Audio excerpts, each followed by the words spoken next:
Que Dieu vous bénisse, que Dieu vous bénisse.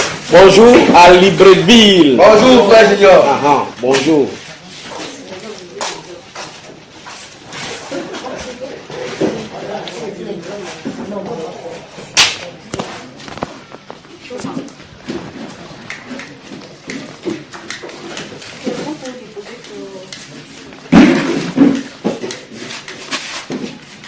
Que le Seigneur vous bénisse.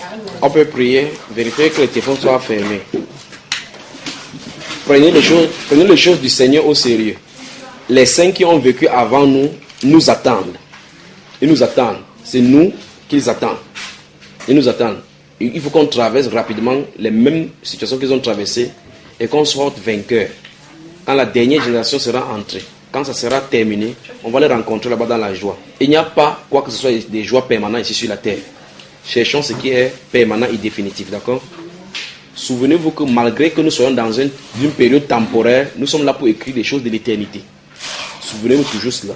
Que nous sommes des passages sur la terre, mais notre passage a un impact sur l'éternité. Et donc nous devrions prendre ceci en considération, que chaque acte que nous posons dans notre vie, en pensée, en parole, en acte, en agissant, nos relations, ça peut avoir des répercussions sur le plan de l'éternité. Pensez-y. D'accord? Pensez vraiment-y. Baissons la tête, prions. Dieu de gloire, nous sommes reconnaissants pour tes grâces, parce que quand nous dévions, c'est toi qui nous corriges. Effectivement, ta parole nous corrige chaque jour, et souvent ça nous fait vraiment mal. Mais qui sommes-nous, Père de gloire? Car si nous filons aujourd'hui, demain nous te rencontrerons devant le trône. Donne-nous, ô Dieu de gloire, de marcher d'après elle, d'après tes instructions. Et je prie, ô Dieu de gloire, que toute personne qui écoute cette voix, Père de gloire, ne pense pas que j'ai quelque chose contre elle, Père de gloire, mais que c'est toi qui as envoyé dire ces choses-ci. Et que ce ne sont pas les choses nouvelles, mais ce sont les choses que tu as dit, et dont les gens se sont écartés. Tu m'as envoyé dire ces choses afin que les gens reviennent à l'ordre. Je prie, ô Dieu de gloire, que tu donnes à chacun de nous, à chaque personne qui m'écoute maintenant ici, à Libreville et même ailleurs, de comprendre que l'heure est grave et que nous devons vivre seulement dans la droite ligne que tu as déjà tracée pour nous. Je te le recommande entre tes mains. Je recommande également ce moment de partage entre tes mains, afin que tu continues de nous édifier. Tu nous dis quelle est ta pensée pour chacun des sujets maintenant au nom du Seigneur Jésus-Christ. Amen. Amen. Que Dieu vous bénisse. Si vous ne posez pas de questions maintenant, je vous donne un sujet qu'on pourra piper quelque part dans la boîte aux lettres postée par le Saint-Esprit. Avez-vous des questions? Posez vos questions. Sentez-vous libre de poser des questions. Nous sommes lundi. C'est lundi aujourd'hui? C'est lundi ou ce mardi? Lundi. Je ne sais pas. Mercredi, c'est le dernier jour où nous allons nous voir ici certainement.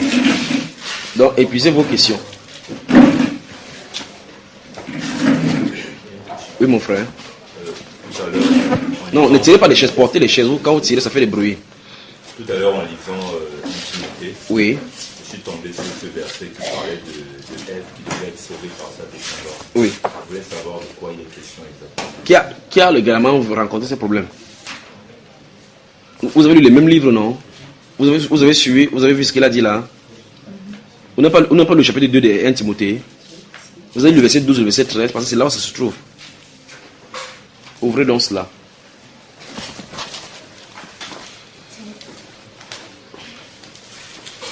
Timothée chapitre 2. Donc la question c'est, il y a une expression que l'apôtre Paul utilise là-bas. Elle sera néanmoins sauvée en devenant mère. La question qu'il a voulu poser c'est, enfin c'est pas lui seul qui pose la question, plusieurs personnes posent la question dans le monde. Qu'est-ce que l'apôtre Paul est en train de dire ici? Elle sera sauvée en devenant néanmoins en devenant mère, en restant dans la soumission. On va d'abord lire cela et voir ce que l'apôtre Paul a voulu dire.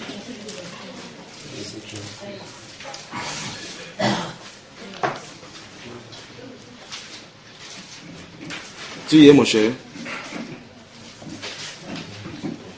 Ça, c'est la Bible témoin de Jéhovah que tu as là.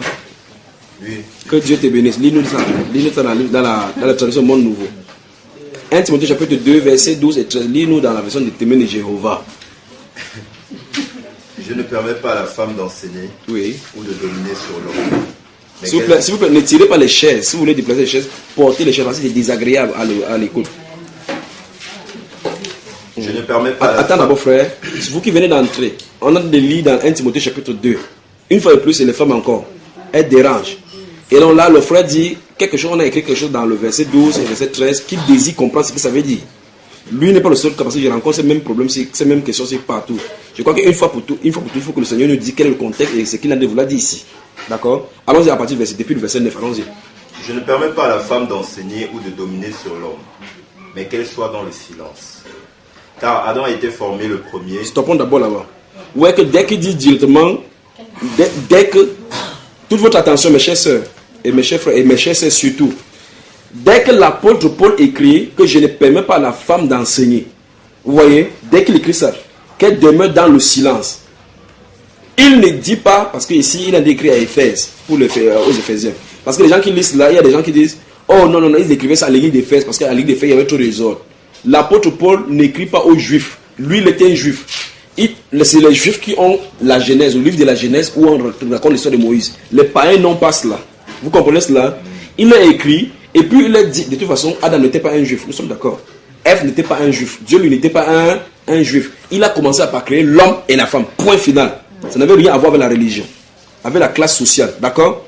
Donc, quand Dieu a créé l'homme et la femme, le premier s'est posé dans la Genèse. L'apôtre Paul écrit ici que je ne permets pas à la femme, il n'a pas dit à la femme éphésienne, il n'a pas dit à la femme corinthienne, il dit je ne permets pas à la femme tout court d'enseigner de dominer sur l'homme, mais qu'elle doit demeurer dans le silence. Il dit car, il dit voici le pourquoi. Car veut dire, il veut justifier le pourquoi il a dit l'interdiction est donnée à la femme d'enseigner. Il dit car, il ne dit pas que c'est à cause d'un problème culturel, il ne dit pas que c'est pas encore un problème de corinthien, ni un problème d'éphésien, il dit car Adam, il dit le problème se pose au commencement. Au commencement, il n'y a pas des Éphésiens, il n'y a pas de Corinthiens, il n'y a pas de prostituées, il y avait Adam et Ève. Il parle de l'original. Donc, il l'amène dans la pensée de Dieu. Que dans la pensée de Dieu, Dieu a une pensée. Quelque chose s'est passé. C'est pour cela qu'il interdit à la femme d'enseigner. Vous comprenez? Or, justement, si vous lisez au commencement, vous lisez Genèse chapitre 1, verset 26-25, quand Dieu avait dit que créons l'homme à notre image, la Bible déclare qu'il le créa à l'image de Dieu, il le créa homme et femme. Puis Dieu leur dit, dominer. Donc la même chose avait été donnée à l'homme comme à la femme comme commandement de le départ. Lorsque la femme a fait péché et que le péché est entré, Dieu dit maintenant, tes désirs se tourneront vers ton mari, il dominera sur toi. Le commandement a changé. Vous comprenez cela? Prenez le temps d'écouter cet enseignement sur la place et le rôle de la femme dans le dessein de Dieu et dans l'église. C'est 2 enseignements de 4 heures, de 2 heures. Ces genre d'enseignement, n'écoutez pas à la hâte. Quand vous avez le temps, par exemple, quand vous vous gênez, vous vous disciplinez. Vous prenez votre Bible, votre cahier, vous mettez l'enseignement, vous écoutez, vous mettez pause de temps en temps, parce que dans cet enseignement, je vais vraiment doucement, depuis la jeunesse, pour expliquer ces choses-ci. Donc vous voyez, quand les gens disent que, quand ils veulent justifier le pourquoi ils laissent que les femmes enseignent, ils disent que non, parce que l'apôtre écrit aux Corinthiens, il écrit aux Thessaloniciens, il écrit ici. Or, il n'y a pas aucune Bible qui est écrite pour notre époque en disant qu'à Libreville, vous avez vu un verset qui dit à l'église de Dieu qui est à Libreville. Mais on a dit toute écriture est inspirée de Dieu pour corriger. Donc ça dit que si un endroit une femme est en train d'enseigner, on doit leur corriger que l'écriture dit que tu ne dois pas enseigner. Parce qu'il n'y a pas d'autres références. Il n'y a pas une référence de l'écriture qui dit par exemple à l'église, aux églises de Dieu qui est au Gabon. Je suis venu avec ma Bible du Cameroun. Je vous ai trouvé, si vous voyez que nous lisons la même chose dans la même Bible, c'est-à-dire la même instruction est donnée pour vous et pour moi. Si je vais en Chine, je vois les Chinois, ils donnent la Bible. Dans leur langue, quand ils veulent dire, je ne peux pas à la femme d'enseigner, quand ils disent en chinois, ils vont comprendre que c'est la même chose qui est écrite là-bas. Point quelqu'un dit que la parole de Dieu est pour tout le monde. C'est universel. Ça transcende les barrières de culture. Voilà. Donc, quel que soit le raisonnement que les gens vont emmener à la culture, ils ne peuvent pas tenir debout. Alors, vous voyez effectivement que l'apôtre Paul dit ici que je veux que vous regardez le mot car. Parce que car, il a de vouloir soutenir le point de vue. Pourquoi on dit que la femme ne doit pas enseigner? Pourquoi on va dire qu'elle doit demeurer dans le silence? Il ne dit pas, parce que ce n'est pas les Éphésiens que Dieu a créés là-bas. Ce n'est pas les Éphésiens qui avaient fauté dans le jardin. Il amène le problème au commencement parce qu'il s'agit d'un problème de l'humanité. Vous avez suivi, n'est-ce pas? Car Adam a été formé le premier, Ève ensuite. Donc Adam est le représentant de tous les hommes, Ève est le représentant de toutes les femmes. Vous voyez cela? Et Adam n'a pas été trompé, mais la femme ayant été complètement trompée. Stop. Vous avez vu ça? Donc toute personne qui vient vous tourner la tête en vous disant que c'est un problème contextuel de Corinthe, dites-lui qu'il lui faut que le frère Junior a dit qu'il lui faut la délivrance. Il a dit que Adam, le premier, a été et vous aurez remarqué que même quand on parle dans 1 Corinthiens 11, finalement, après il va dire que l'homme est le chef de la femme, et après il revient encore au commencement. Car Adam a été créé le premier. Parce qu'il ne s'agit pas de l'histoire des Corinthiens, il s'agit du gouvernement de Dieu. C'est ça, n'est-ce pas? Amen. Maintenant, regardez, il dit que Adam a été créé. Ici, Adam, ce n'est pas Adam qui a été trompé, c'était Ève lui-même qui a été trompé. Le frère Dimitri, lis-nous ça dans la version du second avant que Témé Jova nous amène à la Watchtower ici. Allons Quand ici. Adam a été formé le Non, premier. reprenons encore à partir du verset 9. À partir du verset 9. Oui. Je veux aussi que les femmes, vêtues d'une manière décente, avec pudeur et modestie, ne se parent ni de tresses, ni d'or, ni de perles, ni d'habits somptueux, Vous avez entendu les femmes? mais Continue. qu'elles se parent de bonnes œuvres, Vous avez la façon dont vous allez vous habiller, non? Vous parlez de bonnes œuvres, oui. comme il convient à des femmes qui font profession de servir Dieu. Il y avait quelqu'un qui m'avait dit que sa profession, c'est qu'elle sert Dieu. Profession, ça veut dire que si tu confesses que tu sers Dieu, voici ce que Dieu attend de toi. Au lieu de te parer, de t'habiller comme ça, n'ayez pas ceci. Habillez-vous de bonnes œuvres. Vous voyez, n'est-ce pas? Ça veut dire quoi en créole? Je glisse un an avant de revenir. Ça se passe que convertissez les francs CFA que vous utilisez pour vos cheveux là. Convertissez ça dans la vie des enfants, dans la vie des orphelins. Donc, mesurez maintenant. Vous portez une mèche brésilienne. Ça coûte combien? Prenez désormais cet argent-là. Désormais, investissez dans les vies. Parce que la Bible déclare dans Galates chapitre 6, verset 7, qu'il ne vous y trompez pas. On ne se moque pas de Dieu. C'est qu'un homme aura semé, il le moissonnera. Celui qui aura semé pour sa chair, héritera de sa chair la corruption. Mais celui qui aura semé pour l'esprit, moissonnera de l'esprit la vie éternelle. Tu vas au salon de coiffure, tu dépenses 500 000 pour te faire belle. Tu as de semer pour l'esprit, pour la chair. Pointez les femmes là, pointez les femmes. Dis repentez-vous. Repentez-vous.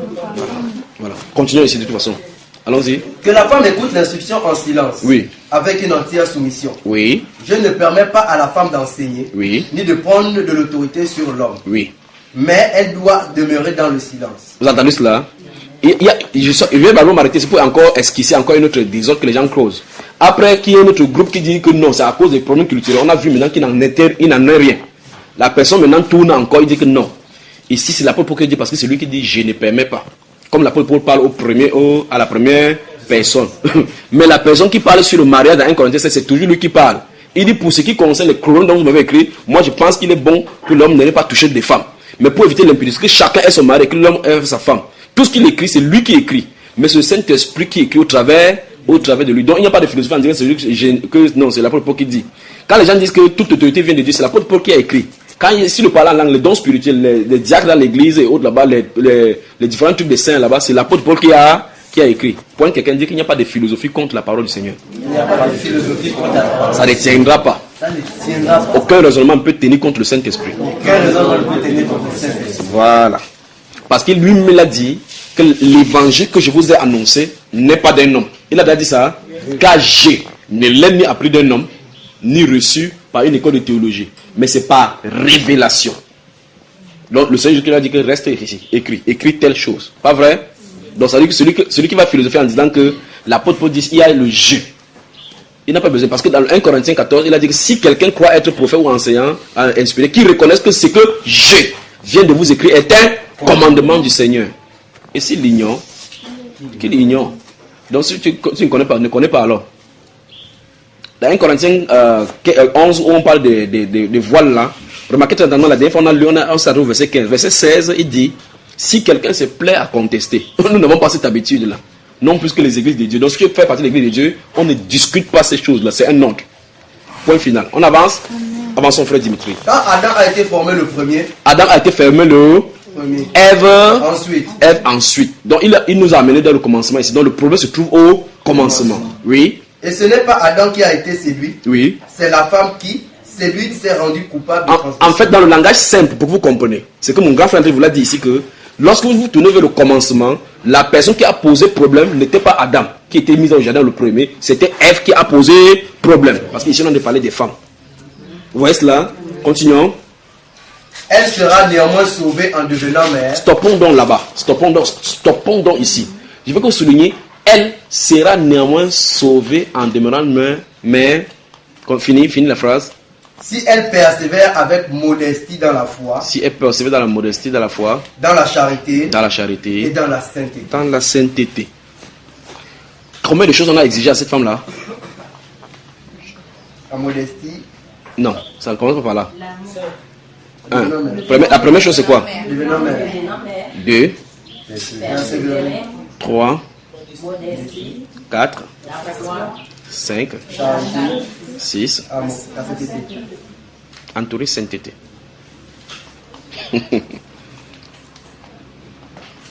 Vous allez entourer sainteté, souligner le mot sauver. Parce que c'est ici le problème dedans. Donc, la question maintenant qui se pose maintenant, c'est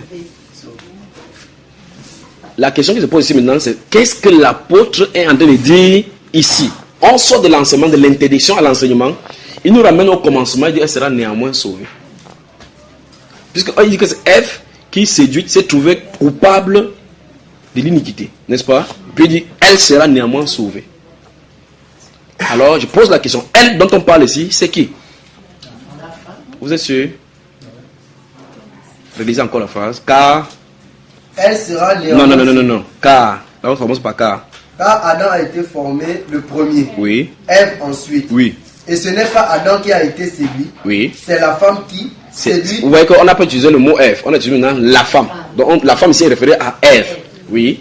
Qui, séduite, s'est rendue coupable de transgression. Oui. Elle sera. Elle qui? néanmoins. Elle qui? Laquelle maintenant? Voilà, c'est bon. Donc maintenant, on peut entrer dans l'enseignement. Il peut prendre 3 heures pour entrer dans ces choses, pour disséquer là maintenant. Il dit bien 3 heures pour répondre à cette question-ci. Alors maintenant, comme vous avez le verset déjà aidé, vous avez pris acte maintenant, je vous pose la question. Adam sera-t-il au paradis ou en enfer? Tous ceux qui disent que c'est au paradis, levez la main. Il n'y a pas de neutralité ici parce qu'il n'y a que 2 endroits. L'enfer ou le paradis. Ok donc. Il y a 4 personnes là, 5 personnes, 6 qui disent qu'il sera au paradis. Ceux qui croient que Adam sera en enfer, levez le doigt. Ah. Donc tous les gens, si vous ne connaissez rien, vous ne savez pas si oui ou non il sera. Bon, ceux qui sont nés, le doigt, c'est la sœur là qui croit qu'il sera en enfer. Maintenant, ceux qui sont neutres, levez le doigt.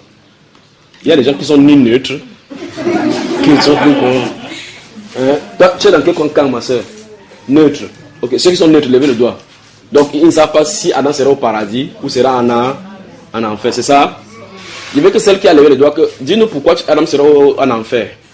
Il sera en enfer parce qu'il a péché au travers de Ève. Il a péché au travers de Ève. Bon, Ève sera où? Elle, oui, Ève, elle sera où? Bon, mais la Bible dit ici qu'elle sera sauvée. Oui, elle sera sauvée à cause, parce qu'elle deviendra, si elle devient mère. Non, c'est là accompli, elle est devenue mère, parce que nous sommes ses enfants. Oui, elle sera sauvée. Donc ça veut dire que finalement, Adam sera en enfer, Ève au paradis. Au paradis. Ok, c'est très bien ça. Maintenant, qui a commis le péché? C'est Ève. Et tu envoies qui en enfer?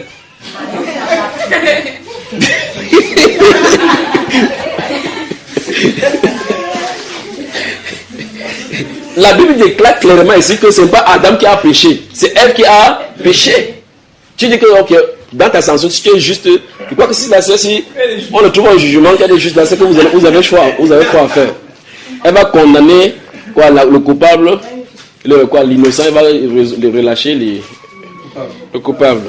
Donc, sur quelle base tu dis, par exemple, je vais revenir vers vous, vous qui avez dit que Adam lui sera au paradis. Parce que je pose la question, même si je dis que c'est au paradis, je vous pose la question, vous êtes en enfer, vous n'esquivez pas. Donc, tu dis donc finalement, sur quelle base tu dis que Adam sera en enfer? En fait, moi j'ai dit ça, c'est parce que je me dis que, comme il a participé au mal de Ève, Oui. Dieu le sanctionne. Oui. C'est comme quand on a discuté tout à l'heure, vous disiez que s'il y a une mauvaise chose qui se passe au bureau, vous ne devez pas accepter. Si Participer, acceptez, oui. Vous participez passivement. Oui. On vous considère comme le bandit. Oui, mais en vous considération, il faut d'abord qu'il y ait un bandit, parce que tu as participé. Le bandit, on fait quoi de lui alors? Donc, Ève sera où? Non, laissez-la parler. Elle sera où? À l'origine, on dit Ève doit être sanctionnée. Oui. Mais l'apôtre dit, elle sera néanmoins sauvée. Oui. En devenant mère. Elle est devenue mère, non? Dans certaines conditions. Oui. En devenant mère. Donc, elle est devenue mère, non? Mais donc, finalement, en clair, on peut donc dire qu'elle est sauvée. Ben, dans ce cas, ça veut dire que c'est en devenant mère qu'on est épargné de l'enfer. C'est que toutes les filles qui ont forniqué là n'iront jamais en enfer, pas vrai? En devenant mère, en persévérant avec modestie dans la foi, Oui. dans l'amour, Oui. dans la sainteté. Voilà. C'est-à-dire quoi au juste? Écoutez très attentivement maintenant et que la correction arrive maintenant dans le monde entier par rapport à ces versets. Maintenant, je pose, avant d'arriver avec la correction, vous qui avez levé les mains ici en Sanhédrin, là, vous qui assis devant là, dites-moi, pourquoi vous dites que Adam, lui, sera au paradis? Qui lève la main maintenant et défend le groupe? Oui, mon frère Fulbert. Mais c'est bien parce qu'en disant ici que c'est pas lui qui a commis l'acte, Oui. c'est la femme qui a commis l'acte. Donc, Oui. Il est exempt. Donc Adam n'a jamais péché. Lui, il n'a pas péché. Mais la Bible déclare, ce Paul dit dans Romains que tous nous avons péché, héritant le péché d'Adam. Ce n'est pas Adam qui a commis l'acte. Lui dit dans 1 Corinthiens que le premier homme, comme nous avons revêtu la nature du premier homme, nous avons revêtu aussi la nature du second. De même que tous meurent en Adam. Il n'a pas dit tous meurent en Ève. N'est-ce pas? On dit de même comme par un seul homme, le péché a fait entrer la mort dans le monde. On ne dit pas que c'est Adam, c'est Ève qui avait péché. On dit par le premier homme. Là maintenant, on dit clairement que c'est l'homme qui a fait péché en envoie le péché. Donc il pose la question, pourquoi, dites-moi par une base biblique, pourquoi Adam doit se retrouver au paradis? Oui mon cher. Bon, moi je pense que Adam doit se retrouver au paradis parce que si déjà Dieu pardonne les péchés d'Ève, Oui. c'est-à-dire en devenant mère, en persévérant, avec modestie dans la foi et dans la sainteté, je pense qu'il est aussi de même avec Adam. Puisqu'elle devait mère avec le père Adam. Ça c'est évident, n'est-ce pas? C'est-à-dire qu'il peut aussi faire la même chose. Non, il va faire la même chose avec qui? Avec elle, forcément, puisque quand Adam est mère, lui il est père. Vous allez me tuer sur la terre ici. Alors, oui, mais prenons là-bas. En fait, lorsque je lis un peu dans la Genèse, Oui. Ève, Oui. Ève, en fait, elle a accepté le péché qu'elle avait eu à commettre. Oui. Mais par contre, Adam avait dit au Seigneur que la femme, si que tu as... Il a accusé plutôt Dieu. La femme, si que tu as mis à mes côtés. Et je pense que selon les directives maintenant Oui. qui sont données à la femme, Oui. si elle marche selon maintenant Oui. ces directives, moi je pense que quelque part, je peux appeler ça, elle est rachetée. Oui. Bon, laissons elle particulièrement. C'est l'homme d'abord, parce qu'il y a rien sur la femme. Adam, pourquoi il doit être au paradis? Parce que vous avez levé le doigt aujourd'hui qu'il sera au paradis. Qu'est-ce qu'il envoie au paradis? Parce que celui qui a, le premier qu'on vit ici, c'est eux qui nous ont causé ça, non? Pourquoi il sera au paradis? Parce qu'il est fils de Dieu. Parce que si Dieu est capable de pardonner, est-ce que c'est capable de pardonner à Adam? Lui a-t-il pardonné? Oui. Il a pardonné à Adam. Tu peux nous montrer où il a pardonné? Oui, mon frère, ici. Tu ne connais pas l'Ancien Testament? Oui. Oui, mon frère. Bon, je vous pose la question. Quand l'homme a péché, n'est-ce pas? Quand Dieu est venu avec la sanction, à l'issue de la sanction qu'il a donnée aux uns et aux autres, qu'est-ce que Dieu a fait? Il les a chassés. Vraiment? Non. Il a Il a fait des habits en faisant quoi? Il les a punis là. Il les a? Il a caché dans le ministère les faisant des habits avec les peaux de bête. Il avait les machines à coudre. Dieu avait les machines à coudre, frère. Il a tué un animal. Quand il a tué un animal innocent, c'est pour faire quoi pour les autres? Pour couvrir le péché. Donc Dieu les a pardonnés. Dieu les a pardonnés. La Bible déclare que Dieu les a pardonnés. C'est à cause du pardon. Donc le péché est pardonné à cause du sang qui est versé. C'est uniquement à cause de cela, n'est-ce pas? C'est là que je voulais vous amener. C'est-à-dire que comment est-ce qu'on est sauvé depuis la Genèse? Par le pardon de nos péchés. Et si c'est par le pardon de nos péchés, il faut qu'un sang soit versé. Le sang, on a vu clairement que le type a été présenté là-bas que pour que quelqu'un soit pardonné de ses péchés, il faut qu'un innocent porte ses péchés. C'est ça présenté dans la Genèse. Parce que l'animal n'avait rien fait. Donc l'animal a été un type de Jésus qui n'avait rien fait. Et le Seigneur a fait tomber sur lui l'iniquité de nous tous. Vous comprenez, n'est-ce pas? Donc Adam et Ève ont été pardonnés. Voilà. Maintenant, s'ils ont été pardonnés, ça suppose qu'ils sont sauvés. N'est-ce pas? Maintenant, quand Dieu les sauve, ici l'apôtre Paul dit qu'elle sera néanmoins sauvée. Bon, le verbe là, entourer le verbe, parce qu'il y a un problème, n'est-ce pas? Parce qu'en réalité, l'apôtre Paul est en train d'entrer dans Ève pour s'adresser à toutes les femmes, justement. Il dit bien souligner bien pour entourer le fait que vous pouvez faire avec le verbe là, sera là. Maintenant, j'arrive là-dessus. Elle sera néanmoins sauvée en devenant mère. Bon, maintenant. On y va maintenant. Écoutez très attentivement. L'apôtre Paul dit ici, et sachant que Ève était déjà sauvée, il dit qu'elle sera néanmoins sauvée en devenant mère. Si elle, vous voyez cela, n'est-ce pas? Est-ce qu'on est sauvé en accouchant l'enfant? Est-ce qu'il y a un verset biblique pour dire, pour être sauvé, il faut accoucher l'enfant? Donc ça veut dire que l'apôtre Paul ne parle pas du salut. Vous comprenez ça? Il ne parle pas du salut qu'on dit que non, maintenant je partais en enfer, maintenant Dieu m'a envoyé au paradis. Ce n'est pas ça dont il a envie de parler dans ce passage-ci. Parce que Ève est déjà sauvée. Donc il a souvenez-vous de garder toujours à l'esprit qu'il quitte de l'enseignement, le problème de l'enseignement. Il rend au commencement que quelque chose posait le problème, quelque chose posait le problème dès le départ. Et il dit maintenant les nouvelles directives que Dieu a données à la femme pour rester dans le silence, c'est en gardant son foyer, en s'occupant, en devenant mère, c'est pas l'enfant dont on aurait parlé, en devenant femme au foyer, en persévérant dans cette voie-là, dans l'intimité, la soumission, en gardant cela dans la sainteté. C'est ça qui consiste le message de la femme. Donc le message de la sanctification de la femme, la vie de la femme, ça se trouve en plein là-dedans. Titre chapitre 2, ouvrez. Puisqu'on est dans 1 Timothée, ouvrez titre chapitre 2. Écoutez très attentivement maintenant.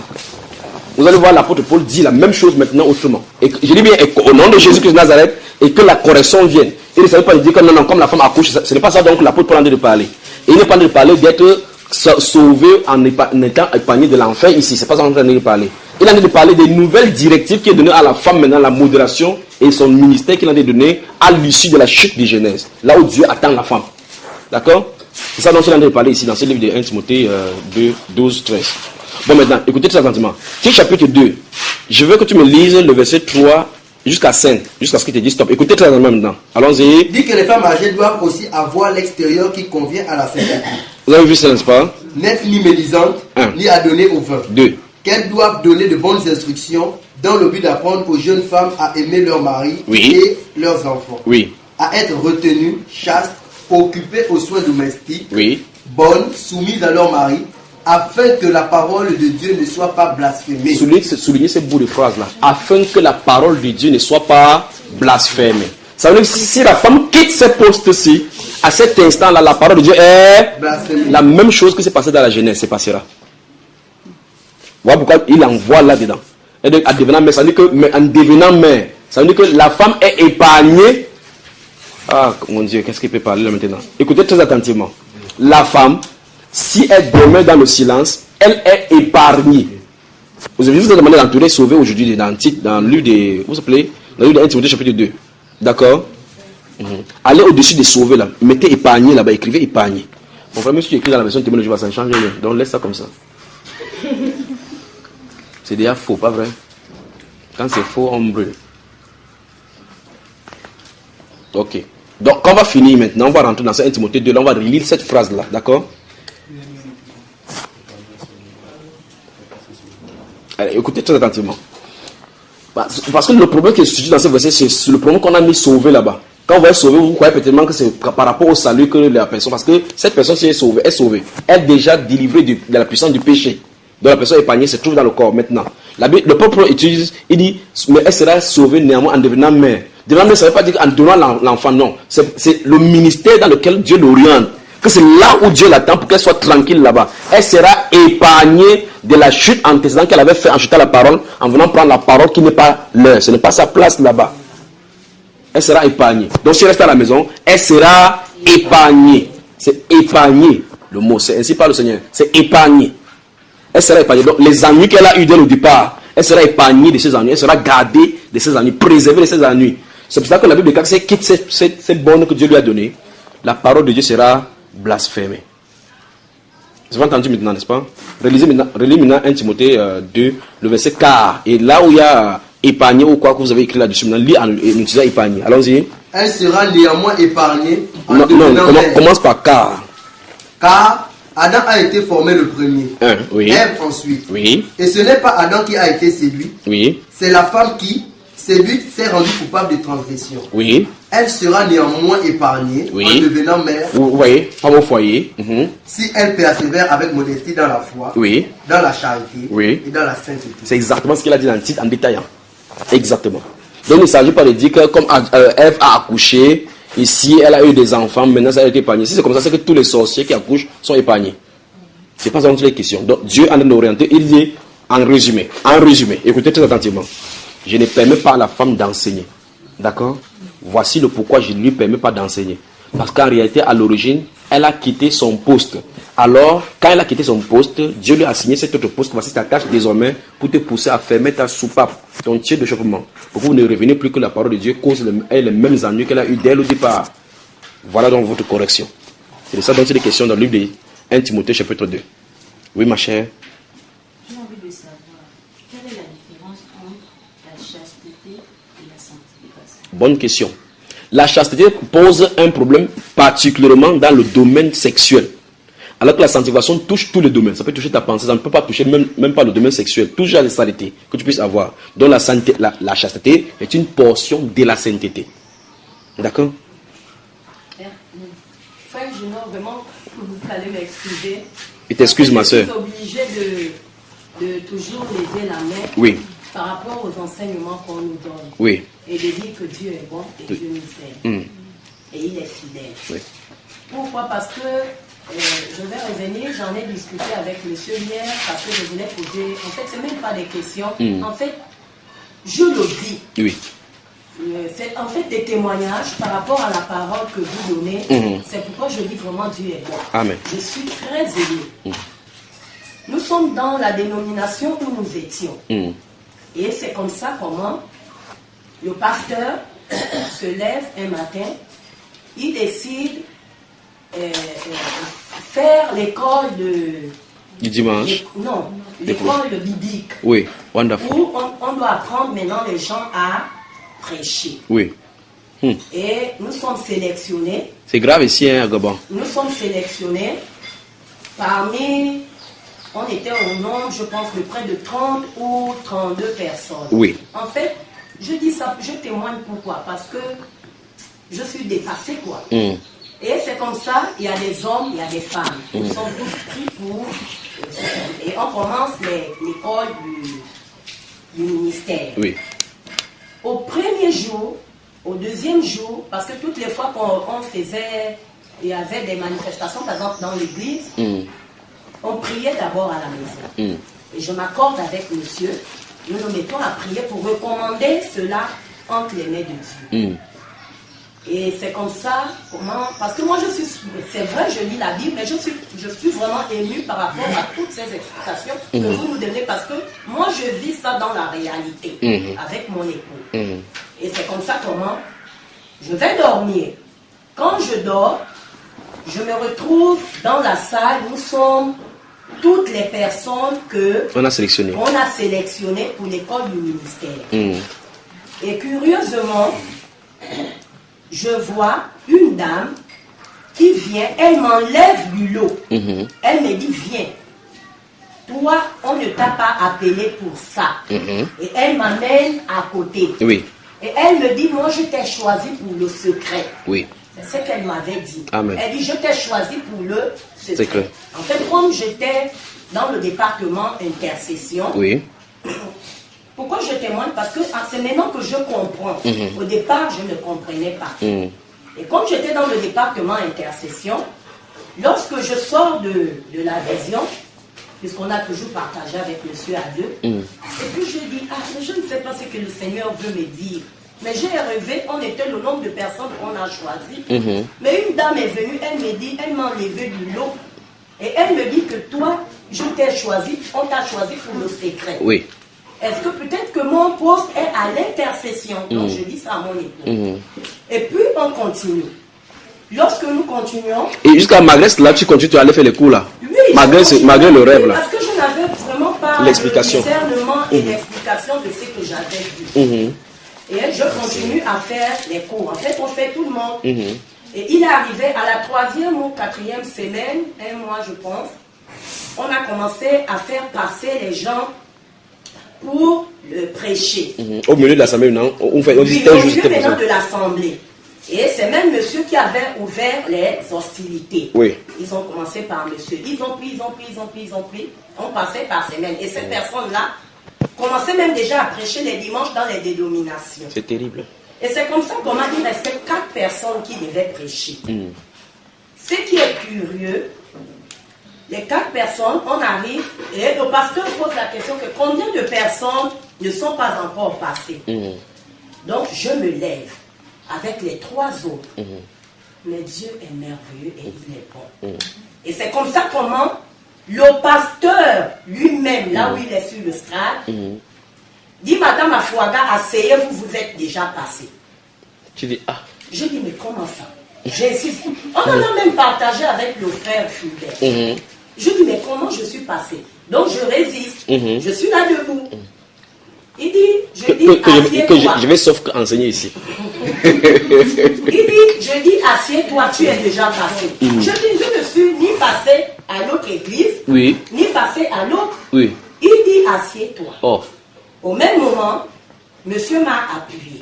Assieds-toi aussi. Il dit assieds-toi. Ne cherche pas le problème ici. Et je me suis assise. Mais tu n'étais pas content.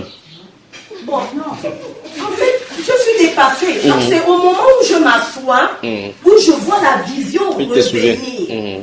Mais toujours sans explication. Je viens, je partage même aux autres et tout. Mais par contre, c'est là maintenant où le Seigneur m'ouvre les yeux par rapport à ce que vous êtes en train d'expliquer. J'ai compris et depuis ce jour, tout le reste est passé. Oui. Parce que jusqu'au jour d'aujourd'hui, les femmes continuaient à prêcher. Tout ce que je faisais, c'était les directions des prières. Oui.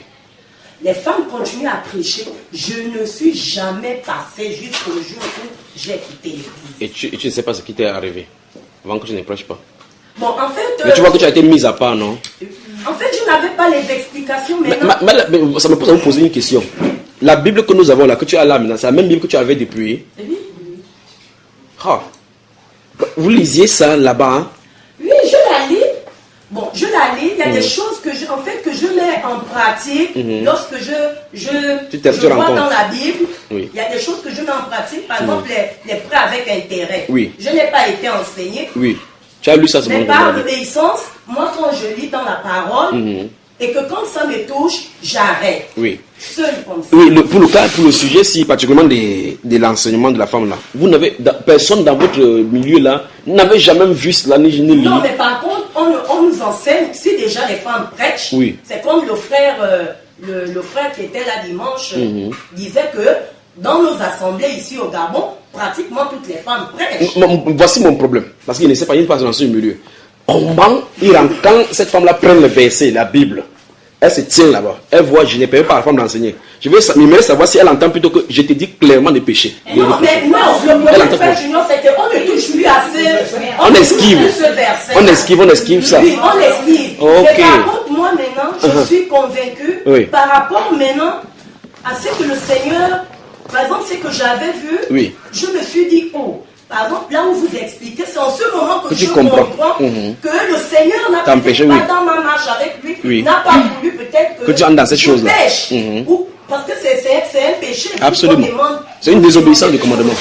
Absolument. Comment nous avons péché en étant dans ces dénominations-là. Mais en fait, je suis ému parce que je rends grâce à Dieu qu'il ait fait toutes choses même sans pour te préserver. Voilà, sans que je le sache. Que Dieu te bénisse vraiment. On n'a plus vraiment. jamais prêché sur ces versets-là que la femme ne peut pas passer sur l'estrade. Plus que la femme passe. Mais moi, maintenant, quand terrible, la décision, je vois cela, et que c'est le pasteur lui-même, donc je me dis que gloire soit rendue à Dieu, parce que c'est Dieu qui va certainement toucher le pasteur. Oui. Et je suis même debout, mais il me dit, assieds-toi. À toi le prix. Et maintenant, c'est quand vous nous donnez les enseignements là, que je comprends. Que Dieu te mette à part. Parle-nous, ma chère. Même toi, tu prêchais aussi.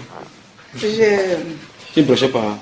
Je prêchais. Ah, tu vas nous dire donc où tu avais obtenu ça. Ça me fait très mal. Oui. Parce que, comme vous avez parlé ici là, que la Bible ne c'est pas un auto que quand tu te lèves le matin, tu ouvres, tu dis au Seigneur que parle-moi ce matin. Tu fais wap, tu ouvres. Tu ouvres. Un matin, je me suis réveillée dans ma chambre. J'ouvre ici là, je lis. Tu as lu ce verset-ci? Oui. Ça t'a fait mal? Comment ça peut-il se faire dans notre église? Les femmes se lèvent pour prêcher. Je suis partie. Donc, quand tu étais tombé sur ce verset-là? Moi-même. Je suis partie, j'ai expliqué ça à mes soeurs. La parole de Dieu dit dans Timothée que la femme ne doit pas prêcher. La femme ne doit pas se lever dans l'église pour enseigner. La sœur m'avait répondu.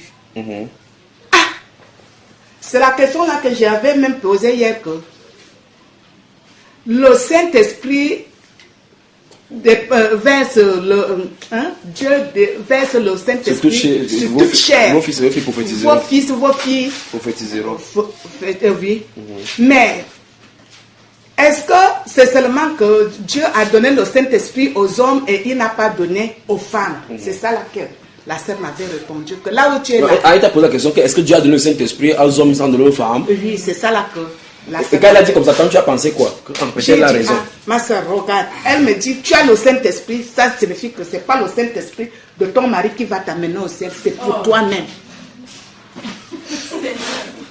Bon, et là, comment il a expliqué? On a dit ici que je ne permets pas à la femme d'enseigner. On parle de qui ici? De la femme. Et on parle à qui? Au milieu de l'église, non? Oui. Donc c'est ceux qui ont l'esprit de Dieu, non? Oui. Donc on dit, regarde bien, la Bible dit, je veux que vous compreniez maintenant, la femme qui a le Saint-Esprit ne se change pas, elle est toujours la femme. Les mêmes, toutes les mandarines et autres, les ananas qu'elles ont là-bas, elles ont toujours ça. Pointe quelqu'un, tu dis que le Saint-Esprit ne change pas le sexe de quelqu'un. Voilà. Le Saint-Esprit distribue le rôle et la place de chacun. Le Saint-Esprit distribue le rôle de chacun. Voilà. Et le Saint-Esprit dit donc que la femme se taise. Le Saint-Esprit que la femme se taise. Que la femme, il lui est interdit d'enseigner. Il lui est interdit d'enseigner. Donc sa part de Saint-Esprit doit lui dire silence. Sa part de Saint-Esprit lui dit silence. Voilà. Donc dans Actes chapitre 2, il dit, au dernier jour, je verserai mon esprit sur mes serviteurs. Vos fils, on a bien dit, on a dit, vos fils et vos filles prophétiseront. On n'a pas dit vos filles enseigneront. L'enseignement est différent de prophétie. Dans ces Actes des Apôtres, on voit 4 filles vierges qui prophétisaient. Dans ces Actes des Apôtres, on a vu effectivement comment même Marie, la mère de Jésus, Marie, de Magdala, toutes les autres femmes, elles étaient dans la chambre où le Saint-Esprit descendait sur chaque personne. Mais aucune des personnes sur qui le Saint-Esprit descendu n'est allée enseigner. Tu as compris? Voilà. Et il dit même comme dans toutes les églises, c'est que ce n'est pas l'apôtre pour qui enseigne ça. Et Timothée a ouvré 1 Corinthiens chapitre 4.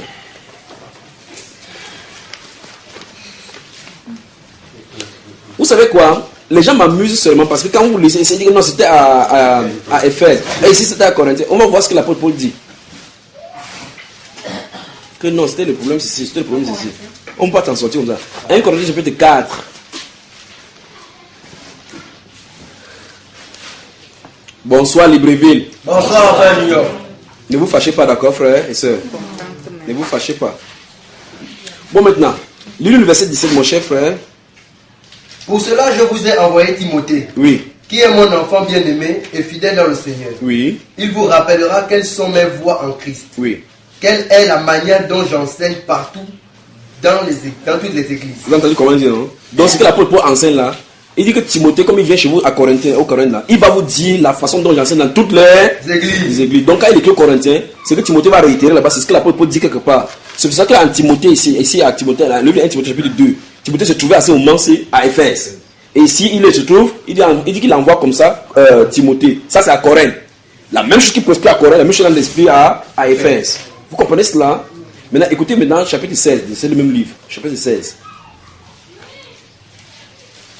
Chapitre 16 de 1 Corinthiens.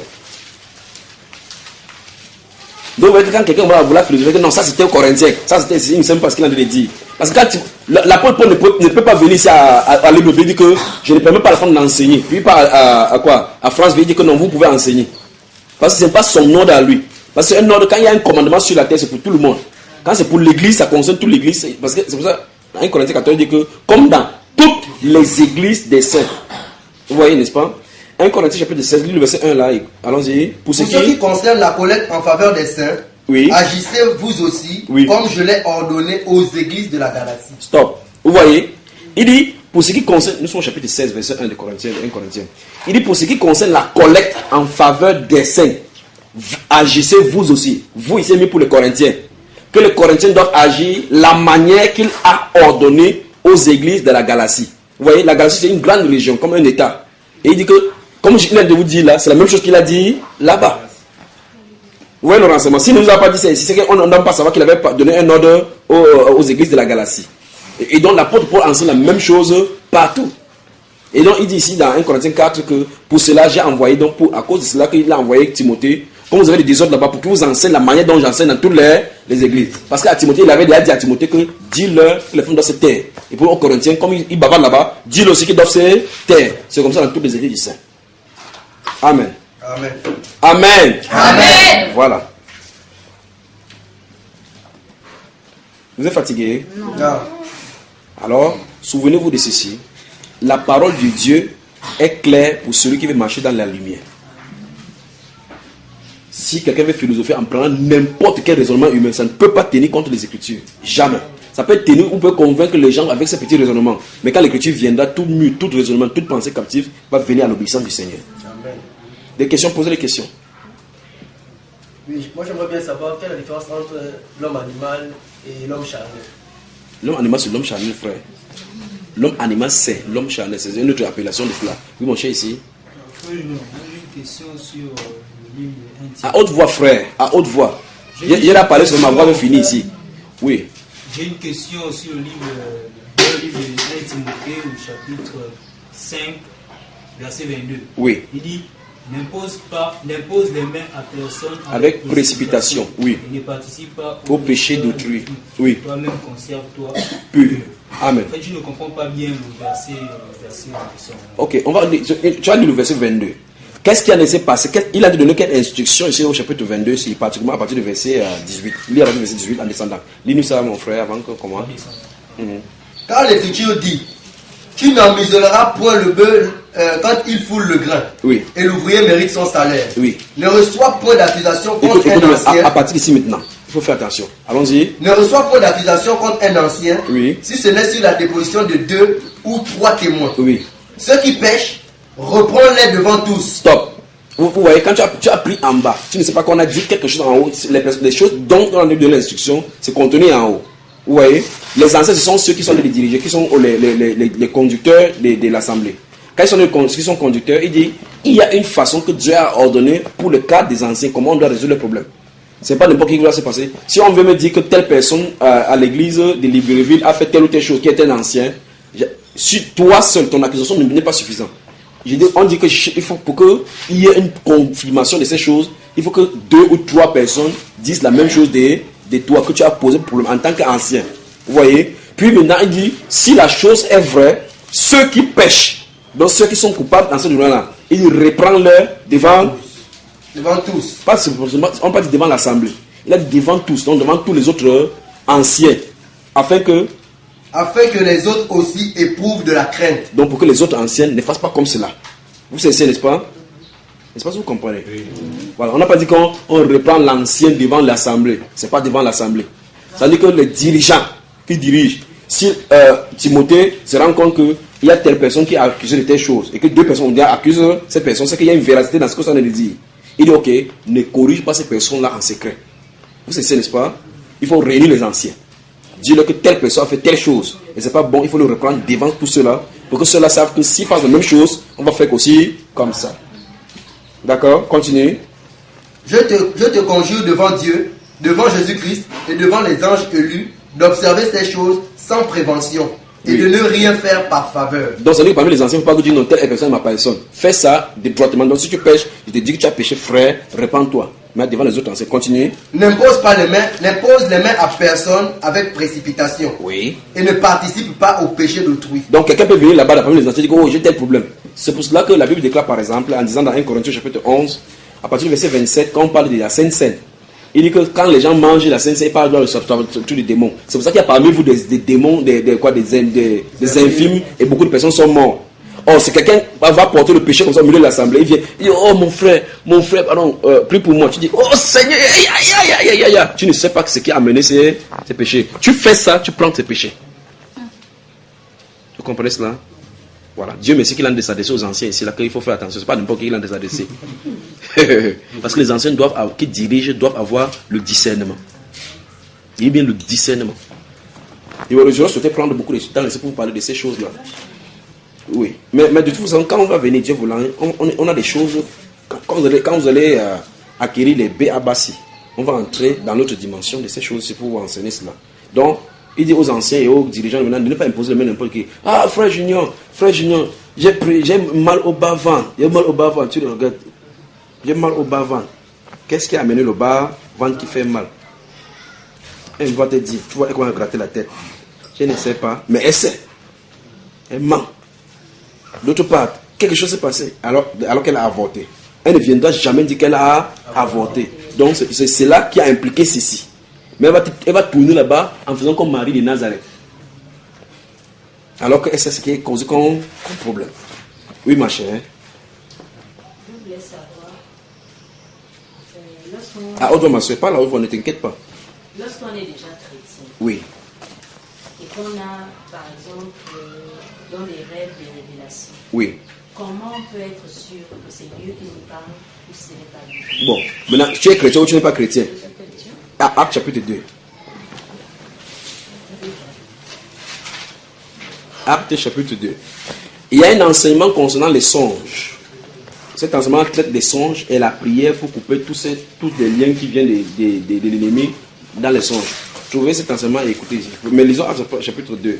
Le fameux verset dont notre ancienne enseignante nous a donné ici par révélation. Chapitre 2, verset 14 à 17. Allons-y mon cher. Alors Pierre, se présentant avec les 11, éleva la voix et leur parla en ces termes.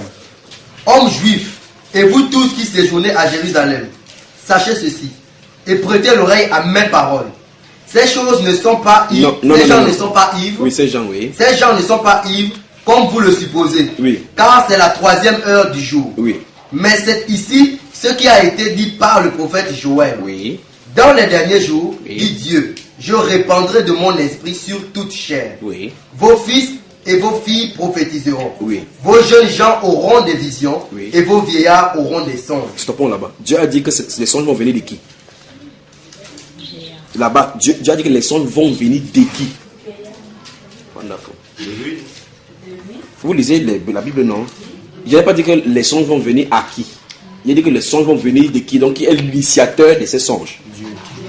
Il a promis. Et tu me poses la question, on est déjà chrétien. On a la révélation dans la nuit. Comment savoir si ça vient de Dieu? Dieu a promis qu'il va donner. La Bible déclare dans Job chapitre 33 verset 14 que Dieu parle cependant tantôt d'une manière, tantôt d'une autre. Quand l'homme est livré au sommeil, Dieu y met son soul là, il met des révélations dans son esprit. Dieu a promis cela. Mais parce que j'aime ta question, parce que tu as dit que quand on est déjà chrétien, le songe doit venir de Dieu. Parce qu'il a promis cela. Oui, mon cher. Le problème aussi, c'est de savoir si on a été chrétien de la bonne Non, c'est pour ça qu'il a dit que je réponds à sa question. Il a dit qu'on est chrétien, je m'en tiens à là. Parce que les chrétiens ne reçoivent pas le songe de l'ennemi. Donc en fait, si c'est pour mener un défi chrétien, il y a un enseignement dont le titre c'est comment es-tu devenu chrétien? Il faut répondre à cette question-là. Ou mieux encore, plus simplement, qui est-ce que la Bible appelle chrétien? Il faut écouter tous ces enseignements-là. Au fur et à mesure, quand ça ouvre les yeux, on se range de la bonne façon. D'accord? Donc si on est chrétien, le songe vient de Dieu. Maintenant, prenons un exemple de songe, d'accord, dans ce même livre des Actes des Apôtres. Allons-y au chapitre 16 des Actes des Apôtres. Actes des Apôtres, chapitre 16. Vous ne vous posez pas la question, pendant qu'on est allé chercher là. Quand Marie était enceinte et que Joseph voulait le quitter, qui est venu? On est venu dans la songe dire à Joseph que quoi? Voilà, que ne quitte pas, que prendre cet enfant, ne réduit pas Marie, parce que l'enfant qui a conçu vient du Saint-Esprit. Quand il s'est levé, il n'a pas dit c'est sûr que c'est l'ennemi. Comment il pouvait croire que c'est Dieu qui lui a parlé comme ça? Jusqu'à ce qu'il prend Marie sans problème. Le jour où on va venir pour tuer l'enfant, l'ange va encore venir dans son songe que lève-toi, prends l'enfant, va en Égypte. Quand il se lève, il n'a pas d'ambiguïté pour dire c'est sûr que c'est l'ennemi qui parle. Il suit cette direction. Même les mages même qui sont sortis de l'Orient, on est venu en son divinant pour leur dire que prenez notre chemin, et même ils ont pris ce chemin. Pourquoi nous, les chrétiens qui avons le Saint-Esprit qui est censé nous conduire dans la vérité aujourd'hui, on entend justement que le porc nous poursuit. On voulait me tuer dans le songe. Ah, on m'a appuyé jusqu'à ce que la sueur colle sur moi. Quand je me suis levé, j'ai crié jusqu'à la sueur colle sur moi. C'est que j'ai des vies chrétiennes aujourd'hui là. Actes des Apôtres. Chapitre 16. Vous y êtes? Il faut que vous lisez à partir du verset 1 jusqu'au verset 10, mon cher. Il se rendit ensuite à Derbe et à Lystre. Et voici, il y avait là un disciple nommé Timothée, fils d'une femme juive fidèle et d'un père grec. Les frères de Lystre et d'Icône rendaient de lui un bon témoignage. Paul voulut l'emmener avec lui. Et, l'ayant pris, il le circoncit à cause des Juifs qui étaient dans ces lieux-là, car tous savaient que son père était grec. En passant par les villes, il recommandait aux frères d'observer les décisions des apôtres et des anciens de Jérusalem. Les églises se fortifiaient dans la foi et augmentaient en nombre de jour en jour. Ayant été empêchés par le Saint-Esprit d'annoncer la parole dans l'Asie, ils traversèrent la Phrygie et le pays de Galatie. Arrivés près de la Mysie, ils se disposaient à entrer en Bithynie. Mais l'Esprit de Jésus ne le leur permit pas. Ils franchirent alors la Mysie et descendirent à Troie. Pendant la nuit, Paul eut une vision. Un Macédonien lui apparut et lui fit cette prière. Passe en Macédoine, secours-nous. Après cette vision de Paul, nous cherchâmes aussitôt à nous rendre en Macédoine, concluant que le Seigneur nous appelait à y annoncer la bonne nouvelle. Stoppons là-bas et commentons. Si vous avez lu Actes des Apôtres, l'issue de la prison, qu'on va les chicoter en prison. Si c'était les chrétiens d'aujourd'hui, ils devaient dire, il faut regarder que c'est Paul qui nous a amenés ici. Parce que quand ils vont aller à Macédonie, là-bas, ils vont suivre en prison, qu'ils vont aller là-bas, on va les chicoter, les mettre en prison, vous en chanter parce que le tremblement de terre va arriver là. Si c'était les chrétiens d'aujourd'hui, comme ils sont allés à Macédonie, et que finalement ils sont allés en prison, ils vont se dire que Paul, ta vision là, tu es sûr que ça venait de Dieu? Parce que comment Dieu peut nous envoyer ici, on part en prison. Dans ta vision, tu as vu quelqu'un qui est venu dire que c'est cool, mais nous nous trouvons en prison. Mais regardez plus haut. Il dit qu'il voulait entrer en Asie, le Saint-Esprit les a empêchés d'entrer. Ça, c'est physiquement. Et puis, il part en misère. Il veut entrer l'Esprit de Jésus. Donc, le Saint-Esprit, c'est l'Esprit de Jésus. Ne le leur permis pas. Ils sont descendus maintenant à Troas, la nuit, pendant qu'ils dormaient. Vous voyez le Saint-Esprit, la façon de réagir. Souvent, il parle directement. À un moment donné, il parle plutôt dans les songes. Dans la nuit, Paul eut une vision. Un Macédonien vient en vision, dit, passe en Macédonie et secours-nous. Voilà la vision. La Bible dit que quand il s'est levé, ils ont compris maintenant que le Seigneur leur poussait donc à aller annoncer l'évangile en Macédonie. N'est-ce pas si vous comprenez? Vous voyez qu'il a eu le songe, mais personne n'a eu l'ambiguïté là pour dire que mais tu es sûr que ça vient de Dieu. Chasse d'abord des lions, ça si ça vient de Satan, on délie. Ils avaient la certitude qu'ils étaient conduits par le Saint-Esprit. Ils avaient la certitude qu'ils sont conduits par le Saint-Esprit. Vous allez voir les disciples là-bas, ils n'auront aucune ambiguïté quant aux visions. Aucune ambiguïté quant aux songes. Nos songes, c'est que on veut me tuer, on veut me tuer. On se lève avec la sueur. Maman, c'est quoi? On voulait me tuer. C'est quel genre de vie on a de vivre là? Donc notre vie, c'est pour fuir les ennemis. Ils n'ont pas le temps de rêver sur les ennemis. Vous avez remarqué? Ils ont le temps d'avoir le songe pour l'accomplissement du plan de Dieu dans leur vie. Cherchons le Saint-Esprit. Cherchons le Saint-Esprit. Que le Seigneur vous bénisse. Dernière question. Oui, prenons d'abord là-bas. Oui. J'aimerais avoir un peu la différence entre le sacrifice, le monde et l'offrande.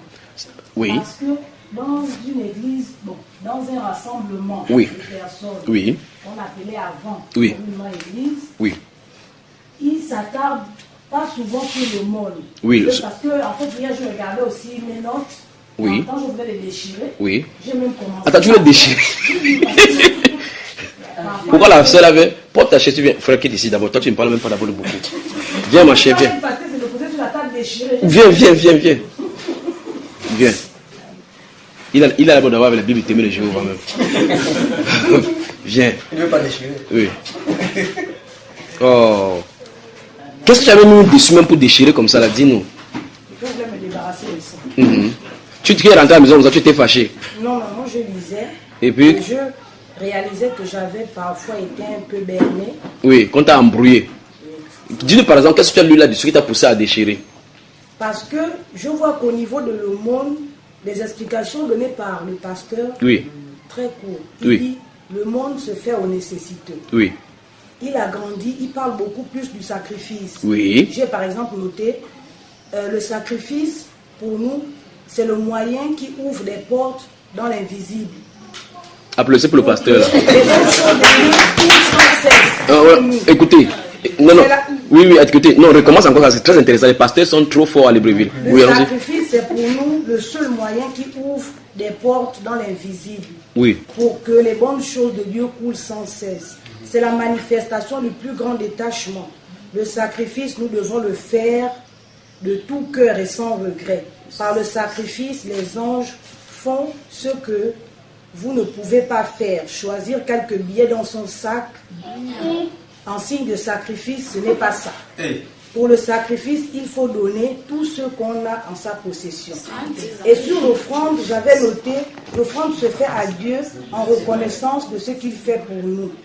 Dieu n'a pas besoin de notre argent, il veut voir notre élan, notre capacité à réagir. C'est un acte de gratitude. En fait, je réalise que c'est notre élan envers le pasteur. Absolument. Mais ça m'a mis Dieu là-bas pour que ça vous voile. En fait, quand je relis, je me rends compte que c'est l'élan envers lui. Oui.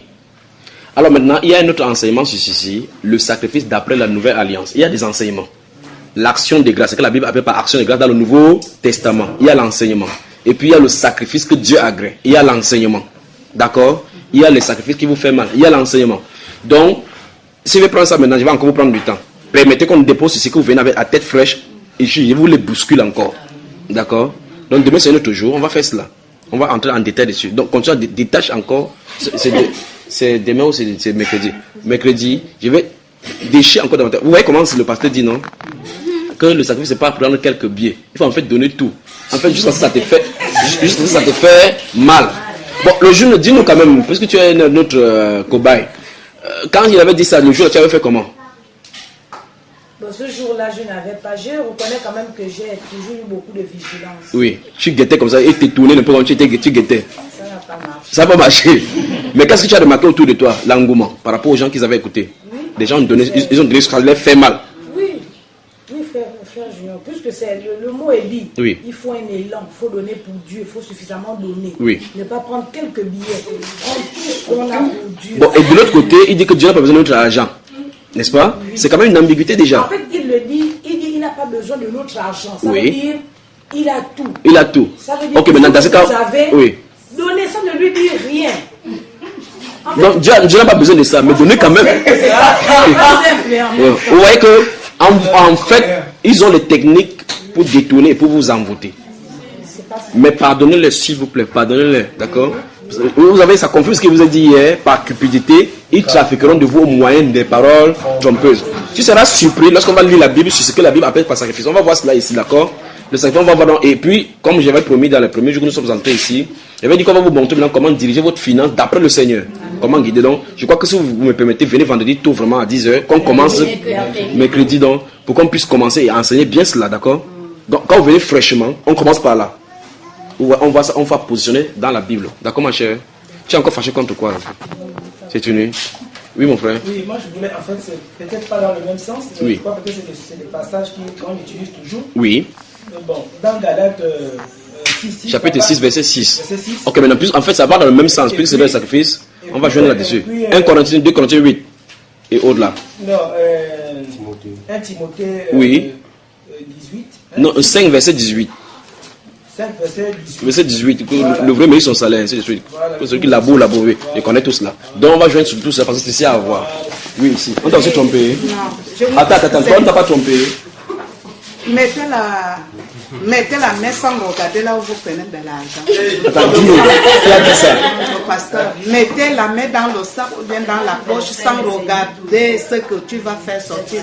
Même si tu as mis 100 000, tu... Quand ça sort, c'est déjà pour Dieu. Quand tu mets la main, quand ça sort là, dépose seulement, ne regarde pas. Prenez tout. Prenez tout. C'est vos pasteurs qui disent ça. Oui. Et quand ils disent ça, vous faites ça. Oui. La prochaine séance, vous venez encore, vous le regardez dans les yeux, vous dites merci pasteur. Bon, je veux que vous me dites ça autrement. Je veux que vous me dites ça de façon honnête. Quand vous donnez vrai, est-ce que vous étiez en paix? Non. Moi j'ai un témoignage. Oui, attends d'abord, on prend le témoignage. Il dit, quand vous donniez cela, vous étiez en paix? En fait, frère Junior. Oui. Moi, je me dis que, vous voyez, quand nous sommes enseignés, oui. Oui. Vous nous enseignez les réalités. Oui. Lorsque nous sommes dans des dénominations, nous lisons la Bible, nous savons que c'est ce que dit la Bible. Oui. Mais plusieurs, comme dit souvent mon époux, vous voyez, quand vous faites ça, oui. Au lieu que je regarde, oui. Je vais regarder à l'ampoule qui est là. Oui. On ne regardait plus à Dieu. Oui. Mais on regardait au pasteur. Il faut que tout vous concentrer sur lui. Dans la communauté, le nombre de personnes dont nous étions, franchement, je vais parler de sincérité. Oui. Moi, personnellement, avec mon époux, lorsqu'on posait les actes, oui. on les posait sincèrement. Oui. Parce que nous, vous pensez que c'était pour Dieu? Oui, nous, on les posait vraiment sincèrement. Il y a des choses qu'on raisonnait, mais il y a des choses pour les actes qu'on posait. Nous, on se disait que c'est ce qui va nous amener à la construction, par exemple, comment je peux dire, de l'assemblée. De l'assemblée. Et pour le bien-être de tout le monde. Pour le bien-être, parce que pour nous, par exemple, tout de suite, si on demande de poser un acte, oui. nous disions par exemple qu'il y a les démunis dans l'église. Cette répartition-là, c'est plus à nous qui posons les actes. L'église doit donc c'est tellement le contrôle même de l'église, parce que dans l'église, il y a des compartiments. Pour nous, on se disait que ça se faisait, on n'avait plus des regards là-dedans. Alors que le gars se construisait son château. En fait, et il investissait dans les banques. en achetant les terrains quelque part là, ils construisaient pour mettre en location. Ça a été fait, n'est-ce pas? Et quand ils voyaient, vous dites que le pasteur voyageait. Et vous, par derrière, quand vous priez pour lui, que Dieu le fasse accomplir la mission. Vous priez pour lui bien. Que le Seigneur donne encore les clients là-bas, pour qu'il les trempe bien. Oui, donne-nous ton témoignage, monsieur, ma soeur. Moi, j'ai fréquenté un peu beaucoup des églises. Oui, dis-nous. Ça veut dire que tu as été infesté bien même, dis-nous. C'est que quand j'étais catholique, oui, baptisé catholique, quand je pars là-bas, j'ai dit non. Ça là, je ne peux pas. C'est pas bon. Parce que quand on amène le panier, on dit, fouillez encore. Ne mettez plus les 100 francs. On ne veut pas les 100 francs. Donc, même les catholiques, ils sont fatigués de compter les pièces. Peut-être même, la corbeille passe même 2 à 3 fois. Oui. Ah, les catholiques aussi. Chez les catholiques. Ah, c'est fort ici. Hein. J'ai dit non. Et c'est là. J'arrive chez les protestants. Pareil. Oui. J'arrive. J'ai fréquenté un peu beaucoup. Néanmoins, que là où je suis là, le pasteur lui-même, il habite dans sa maison. Oui. Et l'église est là. Oui. Il vous dit, moi je ne regarde pas votre argent. Vous donnez ou vous ne donnez pas, je travaille. Oui. Ma femme travaille. C'est pas mon problème. Bon, le jour où il ne doit pas travailler, alors il va faire comment? Vous donnez, vous ne donnez pas. Bon, le jour où il ne doit pas travailler, il va faire comment? Mais ça m'avait rendu stable à un niveau que ça dire, oh. Même l'église, je ne partais plus. Oui. Va à l'église, j'étais à la maison. Oui. Tu faisais quoi à la maison? Tu avais peur que tu parles là-bas, on dit que plonge ta main encore, ça de sorte que tu vas sortir. Bon, dans ce cas, quand vous savez déjà qu'on dit que plonge ta main, en venant tu ne mets plus rien à l'intérieur. Moi je ne mets même plus. Oui, tu ne partais plus rien avec ça, non? Quand il dit que plonge ta main, tu sais que si tu plonges ta main, il n'y a rien là. Il n'y a rien. Tu vas donner quoi? C'est qu'il va se fâcher, va dire que vous qui venez à la maison, ne venez pas à la maison le même vide. Exactement. C'est pas ça? On a vu ça ici hier, non? Quand vous donnez, Dieu va vous rendre ça au sanctuaire. Bon, il a rendu au sanctuaire quand depuis que tu donnais. Le bon, on va prier. Ouvrez vos bouches vous-même. Ouvrez vos bouches vous-même, vous parlez au Seigneur de tout ce qu'il a de faire pour vous. D'accord? Vous-même parlez-lui, remerciez-le. Qu'il vous bénisse, qu'il vous bénisse, qu'il vous bénisse. Parlez-lui. Parlez-lui, vous tous qui nous écoutez, parlez-lui. Que Dieu vous bénisse, que Dieu vous bénisse, que Dieu vous bénisse.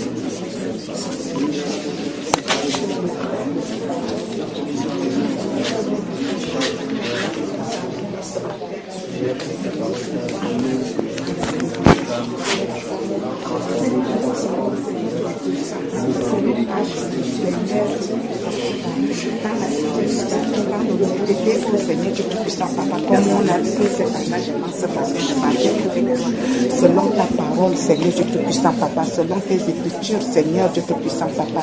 Seigneur, nous voulons que, Seigneur Dieu Tout-Puissant, Papa, ce matin, mets-nous encore la lampe sur nos pieds afin que nous soyons éclairés au Père éternel, mon Dieu, mon roi, Seigneur Dieu Tout-Puissant, Papa, pour que nous soyons élevés au nom puissant de Jésus. Que le nom du Seigneur soit élevé dans vos vies au nom de Jésus. Amen. Amen. Bonne soirée.